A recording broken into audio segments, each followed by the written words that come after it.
Hey you guys, Half Click Up here. Welcome back to my Yamaha R1 mods and maintenance tutorial playlist series. In today's video, we're going to be performing a chain and sprocket swap on our 2010 Yamaha R1. I ain't nothing to it but to do it. Let's go. Of course, you're going to need a plethora of tools to complete this job. We will go over each tool as we employ its service. You're going to need a chain. You're going to need some sprockets. I went with Vortex rear, JT front, and only the best, DID. Bonus, this is a 520 conversion job. Let's begin by carefully indexing the position of our shift shaft orientation, like so. Disconnect the shift shaft with an 8mm wrench.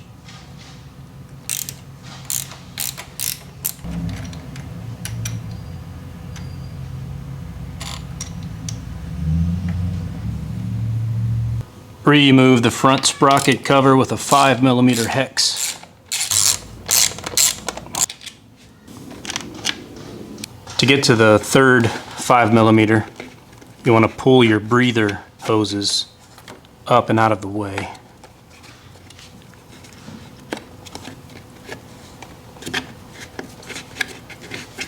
Like so.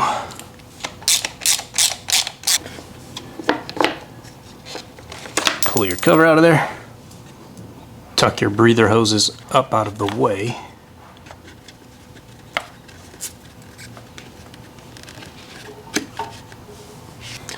Unstake the sprocket nut on top and bottom.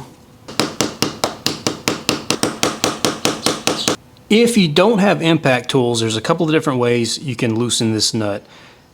If the bike is already in the air, you can have someone step on the rear brake, which will apply pressure to the drivetrain altogether and allow you to untorque this.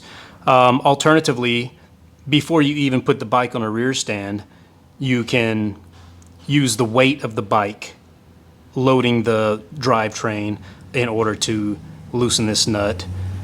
But in my case, with the bike already in the air and access to an impact gun, I'm going to place my right hand on the rear tire, holding it in place while I blip at the nut with the impact.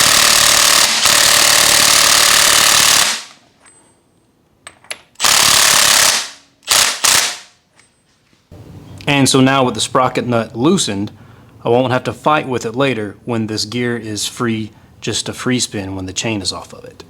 Now I'm going to get the chain guard out of the way so that I can better utilize my chain braking tool on the chain.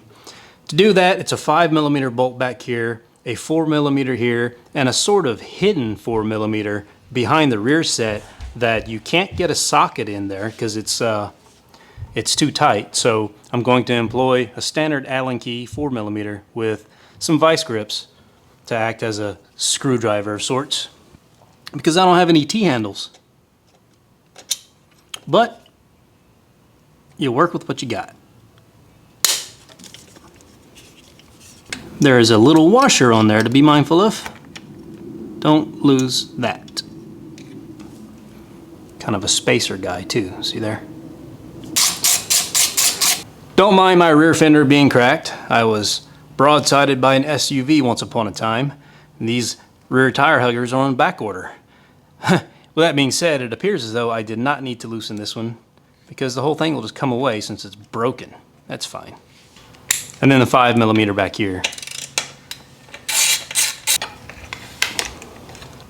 These two little clips here ride inside some grooves on the tire hugger. Just kind of lift them up out of there.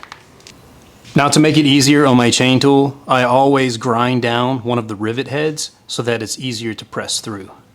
Less fatigue on your tool.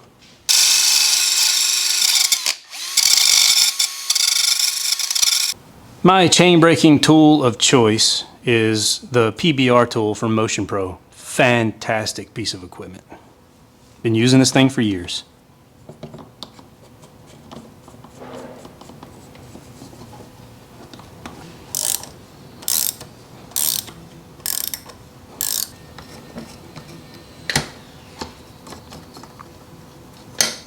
There we go.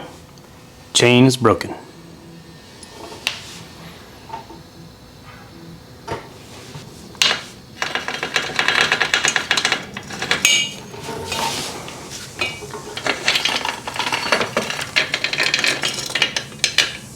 And now we'll go ahead and swap our front sprocket. Nut comes off, then washer. Remove the factory sprocket. Now's your chance to clean up old chain lube.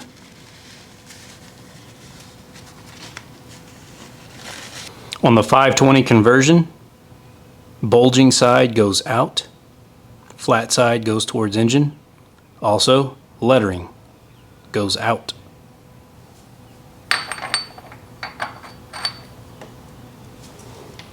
And by the way, you're actually supposed to use a new nut because when it gets staked, it kind of deforms the threads at the edge there, right there. But I don't have a new one, so just have to make do. We're going to use Loctite on this thing, so this threading of it is just temporary.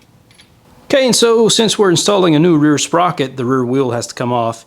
Your axle nut is a 32 millimeter.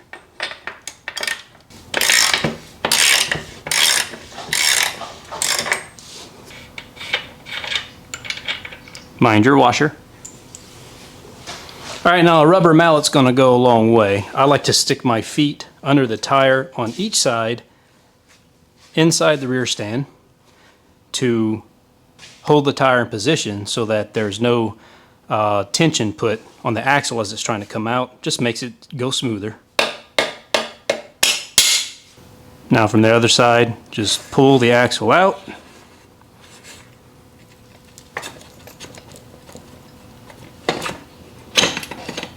Like so. And back on the brake side, as we remove this wheel, you want to kind of cradle that rear caliper so it doesn't just fall and hit the ground or anything.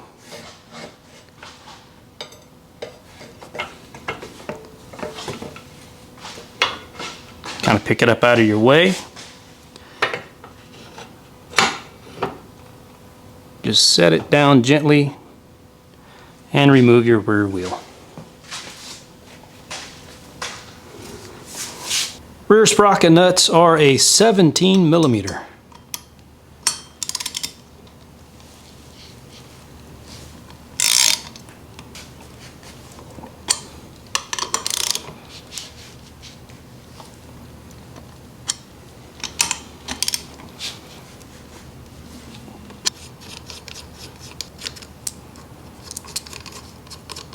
Note that with the factory sprocket, each hole has a washer.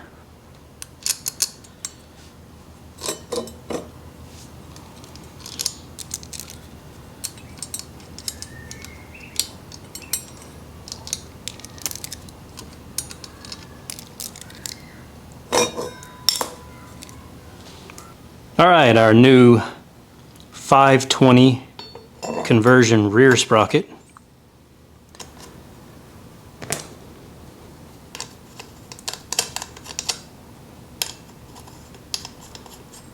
Now the service manual does not call for Loctite on these bolts. However, they are torqued to a whopping 72 foot-pounds. Again, that's a 17 millimeter socket. Go in stages, just like on a wheel. In other words, a star pattern. Actually helps if you sit on the tire. That's a lot of torque on these little bolts.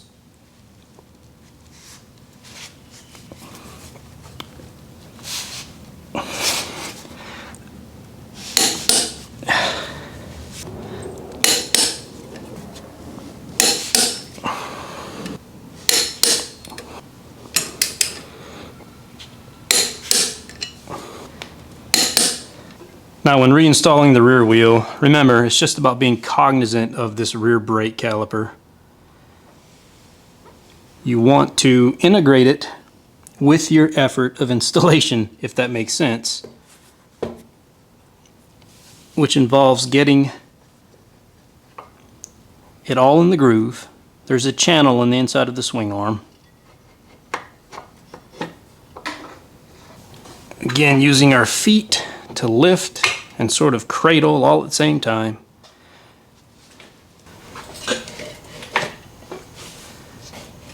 I'm just using leverage with my feet to shove her forward. So the caliper, rear rotor, and swing arm holes all have to be perfectly in line. Get your axle.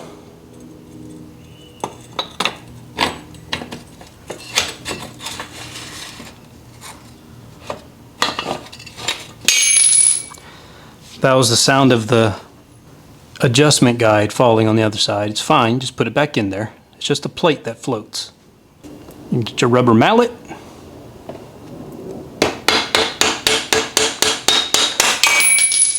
That was our spacer, our adjustment plate falling again.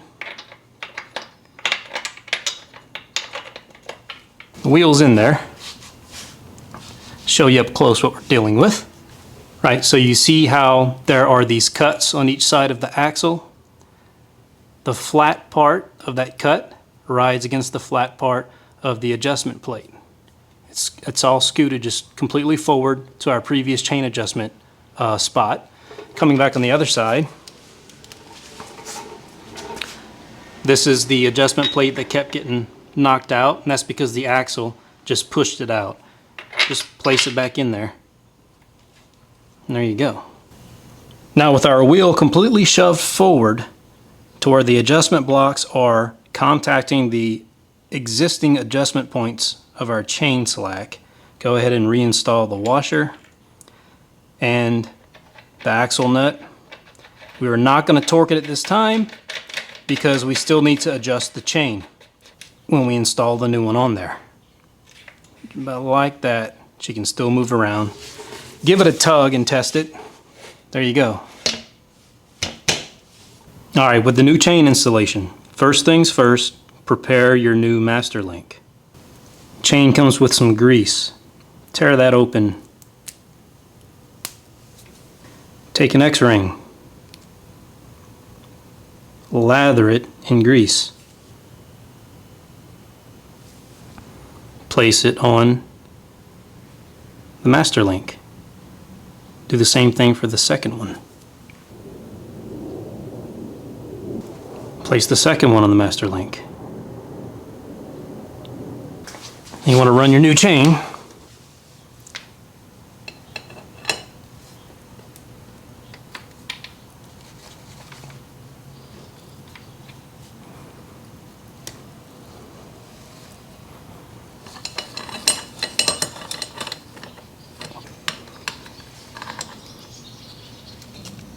And it looks like we will have to scoot the entire wheel forward just a bit. To do that, take your 12mm box end wrench, loosen the set screw, spin the set screw to give it some slack.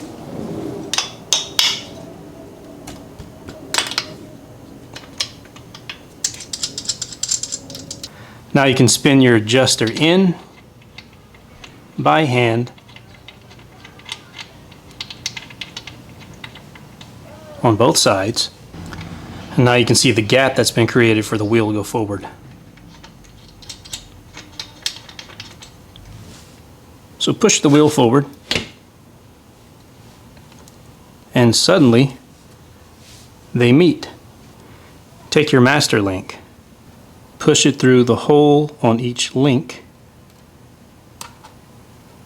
to bring them together, like so. Take your third X-ring, lather it in grease, place it on one of the pins, do the same for the fourth. Place it on the other pin. Now we're ready for pressing. We affix our plate, give it a press. Note that this is not a tutorial on how to use the PBR tool. Use the tool of your liking.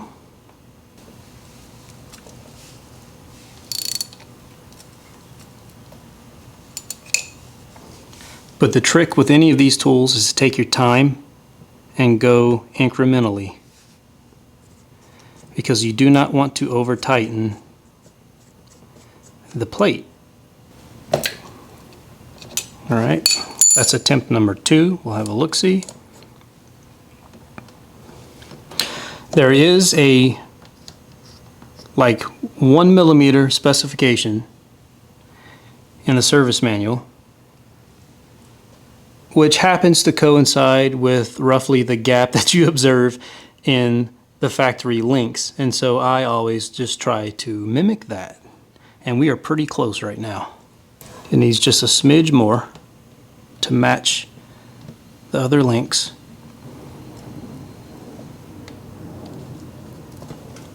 All right, so that took about 4 compressions to get it where I wanted it.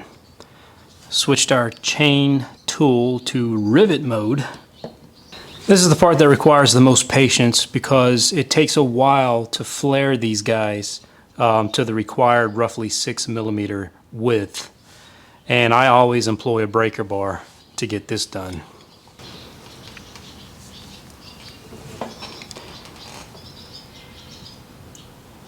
You just back it off and check it. It's very time consuming, takes a while, and you've got to do it twice. Got to use your dial caliper.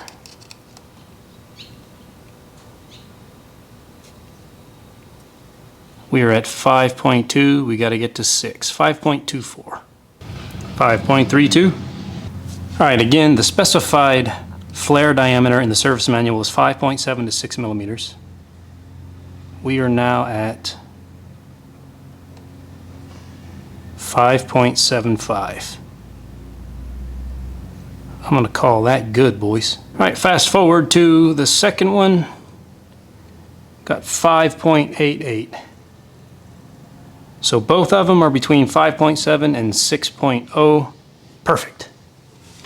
All right, so now the hard part's done, right? The chain is installed. Now we have to adjust our chain slack. Now, an interesting thing to note is that the service manual states when adjusting the drive chain in general, your slack should be between 0.98 and 1.38 inches. Drive chain slack when replacing the drive chain and sprockets should be 0.79 to 1.18 inches.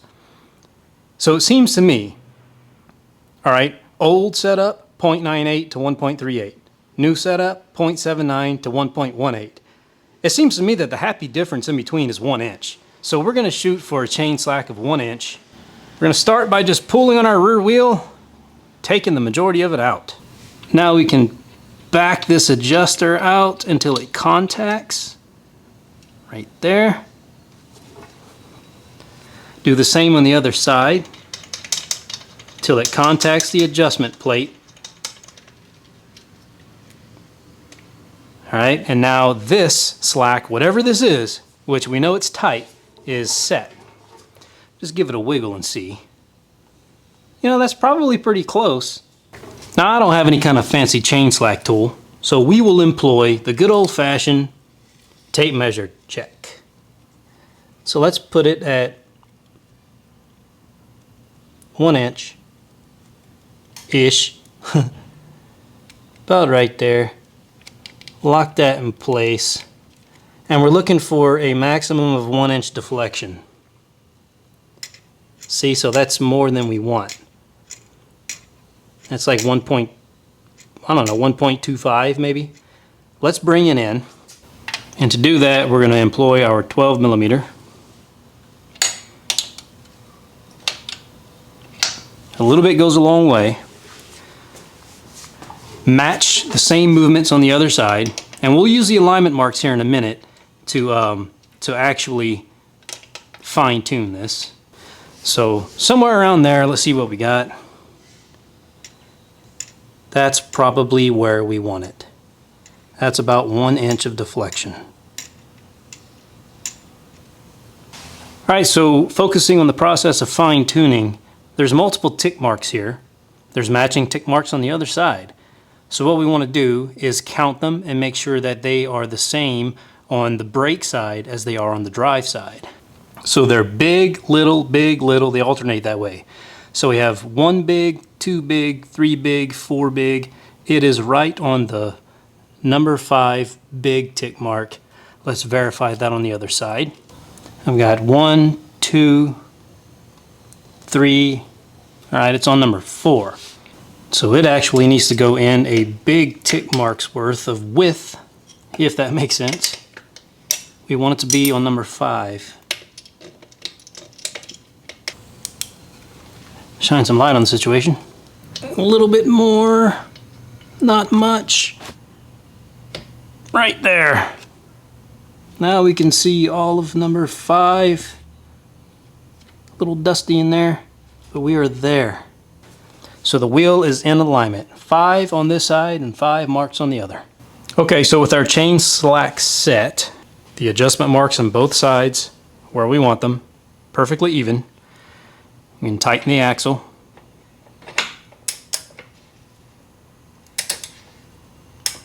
What I'm doing with my legs is pushing the wheel forward. That way our slack doesn't tighten up.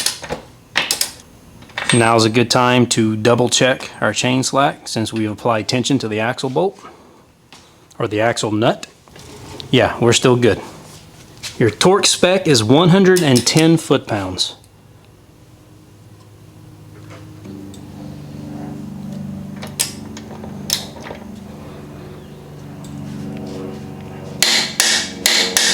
That's a lot. Now we can set our lock nuts with our 12mm.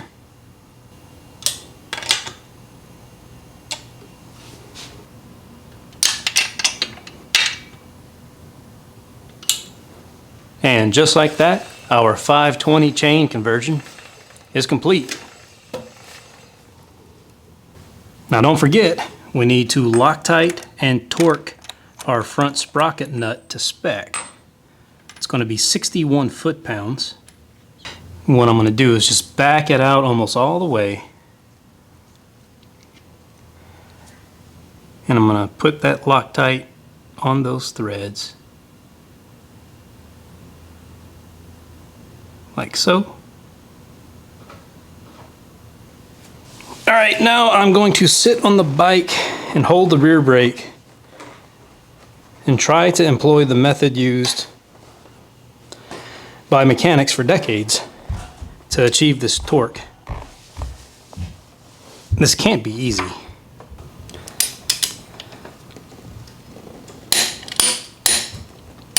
But it can be done. I'm basically, if you could see me right now, I'm basically hanging off as if I'm trying to drag knee on the right side, but my left side of my body is hanging off the left side of the bike. It's comical. It actually makes no sense, but it worked.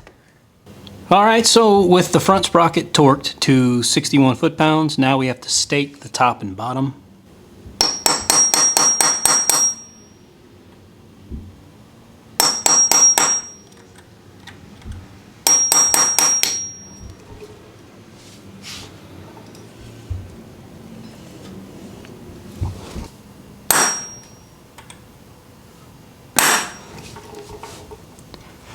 And that front sprocket, boys, is not going anywhere.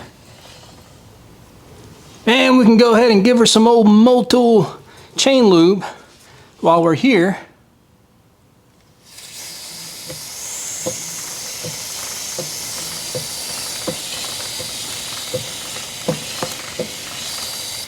She loves that kind. Reinstall your sprocket cover.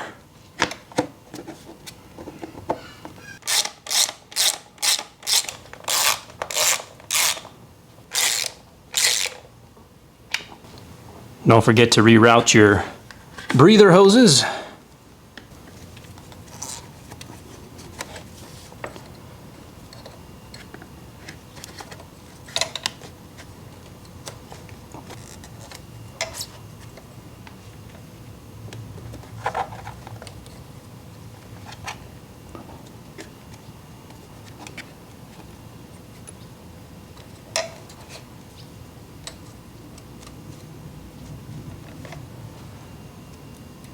There we go. Bring our shifter assembly up. And remember, we had our alignment set with our little Sharpie mark.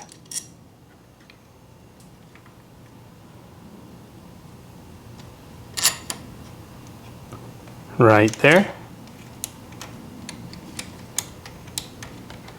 Remember your 8mm.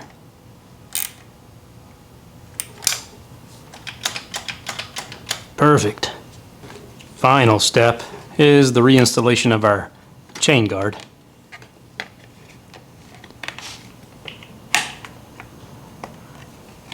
Little clips go in the little grooves. 5mm back here. Our little 4mm in the front.